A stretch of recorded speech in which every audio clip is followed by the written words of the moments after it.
Hey, how's it going everyone? It's me, it's Count, here with a brand new Pokemon GO discussion video. Today I wanted to talk about some of the new features that Niantic tried out in this most recent Community Day, and how I believe moving forward Niantic needs to test the waters with different features and make Community Days more interesting once again. I'm going to be talking about all of that in today's video, so let's roll the intro and jump right into it.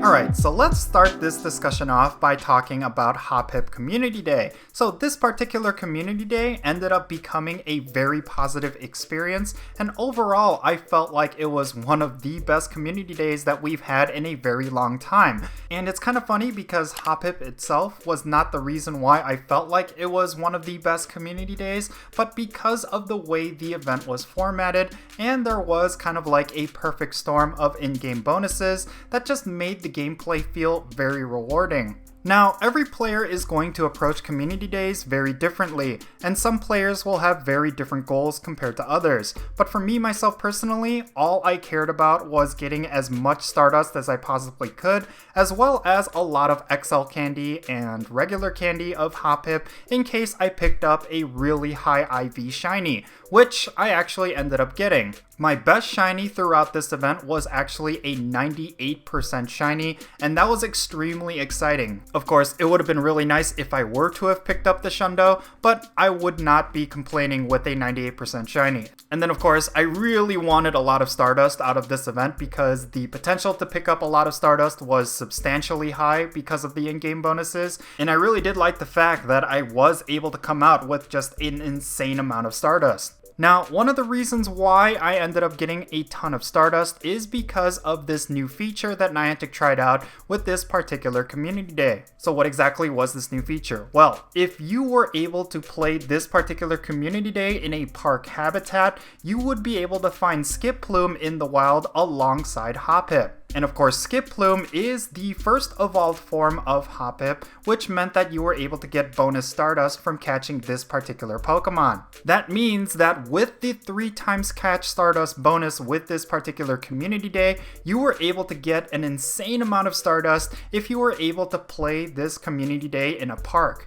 For this particular Community Day, I played about 4 out of the 6 hours, and I was able to come out with about 400,000 Stardust. That means if I was able to play the full duration and I was able to play a lot harder than I did, I probably would have ended up with about 600 to even 700,000 Stardust, which is an insane amount for one particular Community Day. Needless to say, I just felt like this particular Community Day was extremely rewarding, because a lot of times when it comes to Community Days, if I don't necessarily care about the specific Pokemon, then I will aim to get as much Stardust as possible, and that is definitely something that I felt with this particular Community Day. Now, the one worry that I have here is that every Community Day is not going to have these Stardust bonuses. So even if Niantic were to include this feature once again, it may not necessarily feel that rewarding, considering that the Stardust bonus really encouraged players to go after these evolved Pokemon.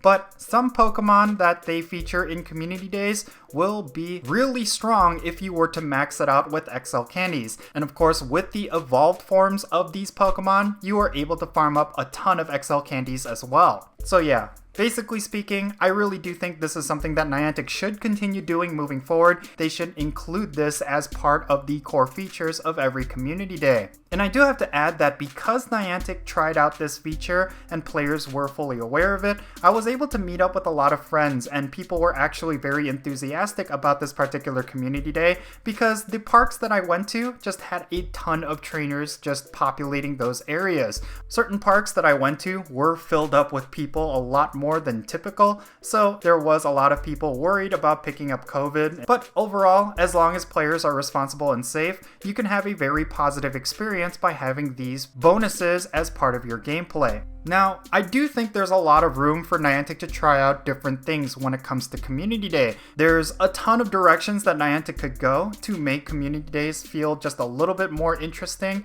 I mean, there's a lot of features that they added over the past couple of years that I'm really surprised that Niantic has not incorporated into Pokemon GO's Community Days. This includes things like the catch challenges that you see with like the Johto Tour event or even some of the in-game events. Like, it would be very interesting if they were to incorporate this into Community Days.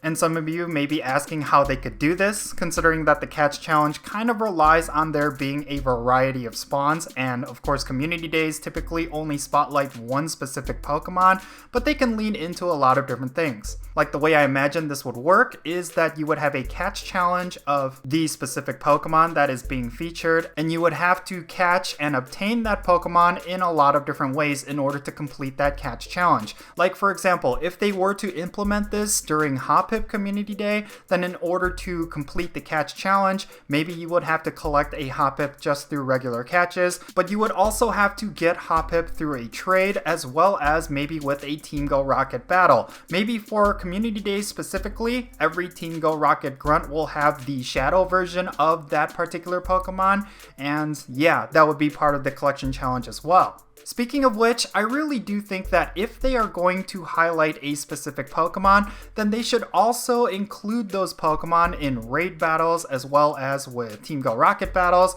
and different things like that as well. Like, for example, with Hoppip Community Day, it would have been really interesting if they had both Hoppip and Jumpluff in raids, and that would be some way for you to pick up the shinies with higher IVs. I don't know, it just seems like with every Community Day, the Pokemon is only featured in the wild, and very rarely do you often see them having their evolved forms or even their regular forms being featured in raid battles. I really feel like this is a missed opportunity, because for a lot of players, maybe that would be the way that they would engage with Community Day, and it's something that Niantic really hasn't leaned into. So yeah, overall, I do think there's a lot there in terms of gameplay that Niantic could use to spice up Community Days. I just really hope they try out different things, because having this one new feature where you saw the evolved forms also appearing in the wild in parks, like, that was a really cool thing that Niantic tried out, and I'm really thinking it's a good sign that Niantic is looking at Community Day and trying to spice it up as well.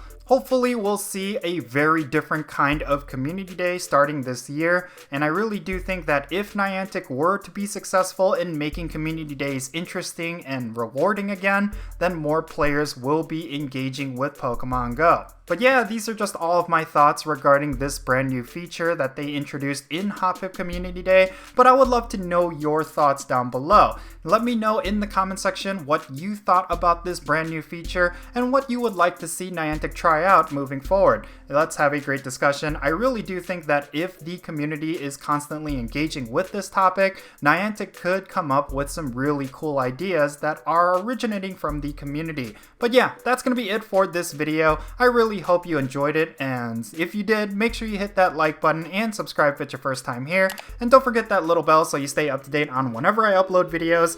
And I am Count Jinsula. Be safe, have fun, love yourself, and I'll catch you all later.